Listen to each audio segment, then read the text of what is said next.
Hi ബ്രിജിക്സ് എഡ്യൂക്കേഷനിലേക്ക് എല്ലാവർക്കും സ്വാഗതം. നിങ്ങൾ UGC നെറ്റ് അറബിക് എക്സാമിന് പ്രിപ്പയർ ചെയ്യുകയാണോ എങ്കിൽ ഇത് നിങ്ങൾക്ക് വേണ്ടിയുള്ള ചാനലാണ്. നെറ്റ് സിലബസിലെ ഓരോ യൂണിറ്റും നമുക്ക് ഒരുമിച്ച് സിമ്പിളായി പഠിച്ചെടുക്കാം. അപ്പോൾ ഞങ്ങൾക്ക് നിങ്ങളെക്കുറിച്ചും നമ്മുടെ ഈ കമ്മ്യൂണിറ്റിയെക്കുറിച്ചും കൂടുതൽ അറിയാൻ ആഗ്രഹമുണ്ട്. ഇന്നത്തെ ക്ലാസ് എങ്ങനെയുണ്ടായിരുന്നു?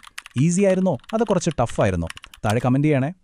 ഇനി ഏതൊക്കെ ടോപ്പിക്കുകളാണ് നമ്മുടെ ക്ലാസ്സുകളിൽ വേണ്ടതെന്ന് തീർച്ചയായും നിർദ്ദേശിക്കണം. ഇതുപോലെ ഓരോ യൂണിറ്റും കവർ ചെയ്യുന്ന കൂടുതൽ ക്ലാസുകൾക്കായി ഈ ചാനൽ ഇപ്പോൾ തന്നെ സബ്സ്ക്രൈബ് ചെയ്യുക. നിങ്ങളുടെ ഫ്രണ്ട്സിനും ഗ്രൂപ്പുകളിലും ഷെയർ ചെയ്യുക. നമസ്കാരം, അറബി സാഹിത്യത്തിലേക്ക് സ്വാഗതം. ഇന്ന് നമ്മൾ സംസാരിക്കാൻ പോകുന്നത് ഒരു സാധാരണ കവിയെക്കുറിച്ചല്ല, വാക്കുകൾ കൊണ്ട് ഒരു കൊടുങ്കാറ്റ് തന്നെ സൃഷ്ടിച്ച ഒരാളെക്കുറിച്ചാണ്. വാളിനേക്കാൾ മൂർച്ചയുള്ള നാവായിരുന്നു അദ്ദേഹത്തിന്റെ ആയുധം.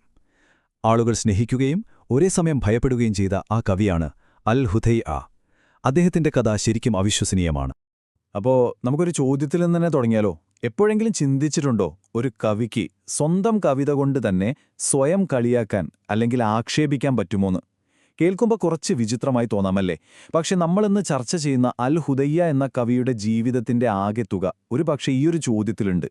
അപ്പോ അദ്ദേഹത്തിന്റെ കഥ മുഴുവനായി മനസ്സിലാക്കാൻ നമ്മൾ കുറച്ച് കാര്യങ്ങൾ ക്രമമായി നോക്കും. ആദ്യം ആരായിരുന്നു ഈ അൽ ഹുദൈഅ എന്ന് നോക്കാം. പിന്നെ അദ്ദേഹത്തിന്റെ ആക്ഷേപഹാസ്യം എത്രത്തോളം മൂർച്ചയുള്ളതായിരുന്നു എന്ന് കാണാം.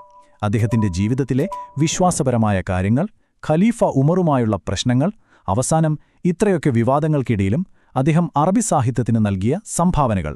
ഇങ്ങനെ പോയാൽ നിങ്ങൾക്ക് പരീക്ഷയ്ക്ക് ഓർത്തെടുക്കാനും എളുപ്പമായിരിക്കും. ശരി, അപ്പം നമുക്ക് ആദ്യത്തെ ഭാഗത്തേക്ക് കടക്കാം. ആരായിരുന്നു ഈ അൽ ഹുദൈഅ? അദ്ദേഹത്തിന്റെ നാവിൽ നിന്ന് ആരും രക്ഷപ്പെട്ടിരുന്നില്ല എന്ന് പറയുന്നതിന്റെ കാരണമെന്താണ്? അദ്ദേഹത്തിന്റെ മുഴുവൻ പേര് അബൂ മുലൈക്ക ജർവൽ ബിൻ ഔസ് അൽ അബ്സി എന്നായിരുന്നു. പക്ഷെ പേരിനേക്കാൾ പ്രധാനം അദ്ദേഹത്തിന്റെ പശ്ചാത്തലമാണ്. അദ്ദേഹത്തിന്റെ അമ്മ അദ്ദറാഅ ഒരു അടിമസ്ത്രീയായിരുന്നു. ആ കാലഘട്ടത്തിൽ അതൊരു വലിയ കാര്യമായിരുന്നു, അറിയാമോ? ഇത് അദ്ദേഹത്തിന്റെ സാമൂഹിക ജീവിതത്തിൽ എപ്പോഴും ഒരു ഭാരമായി നിന്നു.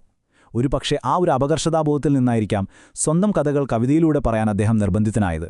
അതുകൊണ്ടുതന്നെ അറബിയിലെ ആഖ്യാന കവിതയുടെ, അതായത് സ്റ്റോറി ടെല്ലിംഗ് പോയട്രിയുടെ ഒരു തുടക്കക്കാരനായിട്ടാണ് അദ്ദേഹത്തെ പലരും കാണുന്നത്.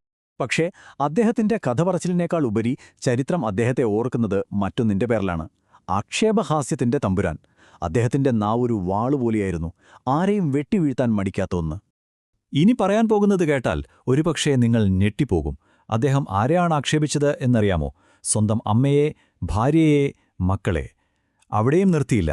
അവസാനം ആരെയും കിട്ടാതെ വന്നപ്പോൾ കണ്ണാടിയിൽ നോക്കി സ്വന്തം രൂപത്തെ വരെ അദ്ദേഹം കവിത എഴുതി കളിയാക്കി. അതെ, അത്രത്തോളം കടന്നുപോയിരുന്നു അദ്ദേഹത്തിന്റെ ആക്ഷേപഹാസ്യം. ആർക്കും ഒരു രക്ഷയുമുണ്ടായിരുന്നില്ല. ഇങ്ങനെ പോകുമ്പോഴാണ് കഥയിലൊരു വലിയ ട്വിസ്റ്റ് വരുന്നത്. അക്കാലത്തെ വളരെ പ്രശസ്തനും ശക്തനുമായൊരു ഗോത്ര നേതാവുണ്ടായിരുന്നു, ആ സിബ്രിക്കാൻ ബിൻ ബദർ അത്തമീമി. ഹുദൈഅയുടെ അടുത്ത ഇര അദ്ദേഹമായിരുന്നു. പക്ഷേ സിബ്രിക്കാൻ വെറുതെ ഇരുന്നില്ല. അദ്ദേഹം പരാതിയുമായി നേരെ പോയത് ആരുടെ അടുത്തേക്കാണെന്നോ? സാക്ഷാൽ ഖലീഫ ഉമർ ബിൻ അൽ ഖത്താബിന്റെ അടുത്തേക്ക്. ഇതാണ് ആ വിവാദമായ വരി. പരീക്ഷയ്ക്ക് വളരെ പ്രധാനപ്പെട്ട ഒന്നാണിത്, ശ്രദ്ധിച്ച് കേൾക്കണം. മാന്യതയൊന്നും തേടി നീ എങ്ങോട്ടും പോകേണ്ട, അവിടെ തന്നെ ഇരുന്നാൽ മതി. കാരണം നിനക്ക് ഉണ്ണാനും ഉടുക്കാനുമൊക്കെ മറ്റുള്ളവർ തരുന്നുണ്ടല്ലോ. എന്തൊരു അടിയാണ് നോക്കിക്കേ. അതിന്റെ അർത്ഥം വളരെ സിമ്പിളാണ്. നീ സ്വന്തമായി അധ്വാനിക്കുന്നവനല്ല, മറ്റുള്ളവരുടെ ഔദാര്യത്തിൽ കഴിയുന്ന ഒരു പരാന്നഭോജിയാണ്. ഇത് സിബ്രിക്കാനെ സംബന്ധിച്ചിടത്തോളം സഹിക്കാൻ പറ്റുന്നതിനും അപ്പുറമായിരുന്നു. അപ്പോ ഹുദൈഅയുടെ പ്രശ്നം കവിതയിൽ മാത്രമായിരുന്നില്ല. അദ്ദേഹത്തിന്റെ ജീവിതം തന്നെ വലിയ രാഷ്ട്രീയ, മതപരമായ കൊടുങ്കാറ്റുകളിലൂടെയാണ് കടന്നുപോയത്. അദ്ദേഹത്തിന്റെ വിശ്വാസത്തിന്റെ കാര്യം തന്നെ എടുക്കാം, അതത്ര സ്ഥിരമായിരുന്നില്ല. ഈ ടൈം ലൈൻ നോക്കൂ, അപ്പോൾ നിങ്ങൾക്ക് കാര്യം വ്യക്തമാവും. ആദ്യം മക്ക വിജയസമയത്ത് അദ്ദേഹം ഇസ്ലാം സ്വീകരിച്ചു, എല്ലാം ഓക്കെ. പക്ഷെ പ്രവാചകൻ മരണപ്പെട്ടതോടെ കാര്യങ്ങൾ മാറിമറിഞ്ഞു. യുദ്ധങ്ങൾ വന്നപ്പോൾ അദ്ദേഹം ഇസ്ലാം ഉപേക്ഷിച്ച് മറുപക്ഷത്ത് ചേർന്നു. പിന്നെ ഖലീഫ ഉമറിന്റെ കാലത്ത് നമ്മൾ നേരത്തെ പറഞ്ഞ പോലെ ആക്ഷേപഹാസ്യത്തിന്റെ പേരിൽ ജയിലിലായി. ഏറ്റവും രസകരമെന്താണെന്ന് വെച്ചാൽ ഉമർ മരിച്ചതും അദ്ദേഹം വീണ്ടും പഴയ പണി തുടങ്ങി. ആ യുദ്ധങ്ങളുടെ സമയത്ത് അദ്ദേഹം വെറുതെ മതം മാറുകയല്ല ചെയ്തത്. അദ്ദേഹം ഖലീഫ അബൂബക്കറിനെതിരെ ശക്തമായി രംഗത്ത് വന്നു. ഈ കവിത നോക്കൂ, അതിൽ അദ്ദേഹം നേരെ ചോദിക്കുകയാണ്, പ്രവാചകൻ നമ്മോടൊപ്പം ഉണ്ടായിരുന്നപ്പോൾ നമ്മൾ അദ്ദേഹത്തെ അനുസരിച്ചു, ശരി, പക്ഷേ ദൈവത്തിന്റെ ജനങ്ങളെ, ഈ അബൂബക്കറിന് എന്താണ് ഇത്ര പ്രത്യേകത? ഇത് അന്നത്തെ ഭരണകൂടത്തെ നേരിട്ട് ചോദ്യം ചെയ്യുന്നതിന് തുല്യമായിരുന്നു. വളരെ വലിയൊരു രാഷ്ട്രീയ നിലപാടായിരുന്നു അത്. ഇനി നമ്മൾ വരുന്നത് കഥയുടെ ക്ലൈമാക്സിലേക്കാണ്. ആ ഏറ്റുമുട്ടൽ. ഒരു വശത്ത് വാക്കിന്റെ മൂർച്ചയുള്ള കവി, മറുവശത്ത് ഭരണത്തിന്റെ കരുത്തുള്ള ഖലീഫ. ഹുദയ്യായും ഉമർ ബിൻ അൽ ഖത്താബും നേർക്കുനേർ വരുന്നു. അപ്പോ സിബ്രിഖാനെ കളിയാക്കിയതിന്റെ ഫലം എന്തായിരുന്നു? അത് വെറുമൊരു വാക്കുതർക്കത്തിൽ ഒതുങ്ങിയില്ല. ഖലീഫ ഉമർ ഒരു സംശയവും കൂടാതെ ഉത്തരവിട്ടു, ഹുദയ്യയെ പിടിച്ച് ജയിലിലിടൂ. പക്ഷേ ജയിലിൽ അടച്ചതുകൊണ്ട് മാത്രം പ്രശ്നം തീർന്നില്ല. അവസാനം ഖലീഫ ഒരു ഡീൽ മുന്നോട്ട് വച്ചു. അതിന്റെ വിലയായിരുന്നു ഈ സംഖ്യ, 3000 ദിർഹം. ഓർത്തുവെക്കാൻ എളുപ്പമുള്ളൊരു സംഖ്യയാണല്ലേ? ഇത് ശരിക്കും ചരിത്രത്തിലെ തന്നെ ഏറ്റവും വിചിത്രമായൊരിടപാടാണ്.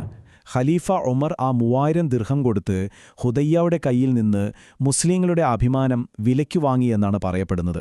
അതായത്, ഇനിമേൽ നീ ആരെക്കുറിച്ച് മോശമായി കവിത എഴുതരുത്, അതിനുള്ള പ്രതിഫലമാണിത് എന്ന്. അങ്ങനെ ഒരു ഉറപ്പും അദ്ദേഹത്തിൽ നിന്ന് വാങ്ങി. ഇത്രയൊക്കെ പ്രശ്നക്കാരനായിരുന്നുവെങ്കിലും അൽ ഹുദയ്യ ഒരു മോശം കവിയായിരുന്നില്ല.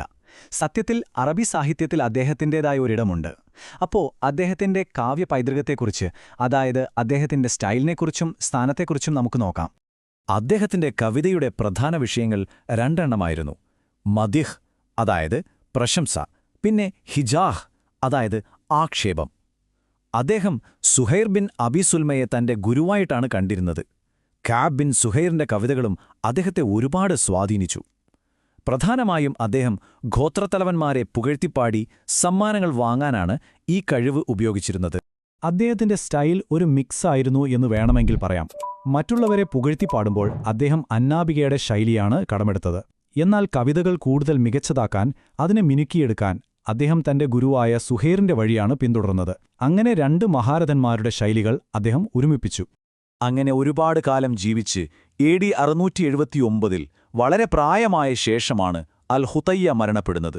അതോടുകൂടി വാക്കുകൾ കൊണ്ട് മാത്രം ഒരു കാലഘട്ടത്തെ മുഴുവൻ പിടിച്ചുകുലുക്കിയ ആ പ്രതിഭാസത്തിന് അവസാനമായി.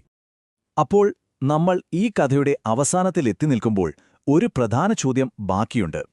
ആരായിരുന്നു ശരിക്കും ഈ അൽ ഹുദയ്യ? ഒരു മഹാനായ കവിയോ, അതോ കേവലം മൂർച്ചയേറിയ നാവുള്ള ഒരാളോ? അദ്ദേഹത്തിന്റെ കവിതയുടെ കഴിവ് വലുതാണോ, അതോ അദ്ദേഹമുണ്ടാക്കിയ പ്രശ്നങ്ങളാണോ വലുത്? ഇതിനൊരു ഒറ്റയുത്തരമില്ല. നിങ്ങൾ പഠിക്കുമ്പോൾ ഈ ചോദ്യം മനസ്സിൽ വെക്കുന്നത് നന്നായിരിക്കും. അദ്ദേഹത്തെ എങ്ങനെ വിലയിരുത്തണം എന്നത് നിങ്ങൾക്ക് വിട്ടുതരുന്നു. അപ്പോ നമ്മൾ പ്രധാന കാര്യങ്ങളൊക്കെ പറഞ്ഞു കഴിഞ്ഞു. ഇനി അടുത്ത സ്റ്റെപ്പ് എന്താണെന്ന് നോക്കിയാലോ? ഈ വിഷയത്തിലെ മെയിൻ പോയിന്റ്സ് ഒക്കെ നിങ്ങൾക്ക് ക്ലിയർ ആയിട്ടുണ്ടാകും അല്ലേ? അപ്പോ ഏറ്റവും പ്രധാനപ്പെട്ട ചോദ്യം ഇതാണ്: ഇനി എങ്ങനെ പഠനം മുന്നോട്ട് കൊണ്ടുപോകും? നിങ്ങളുടെ പഠനത്തിന് ഒരു മുതൽക്കൂട്ടാകാൻ പറ്റിയ ഒരു വഴിയുണ്ട്. അതാണ് ബ്രിഡ്ജ് 6 എഡ്യൂക്കേഷന്റെ ഈ പുതിയ പ്രിന്റഡ് ബുക്ക്.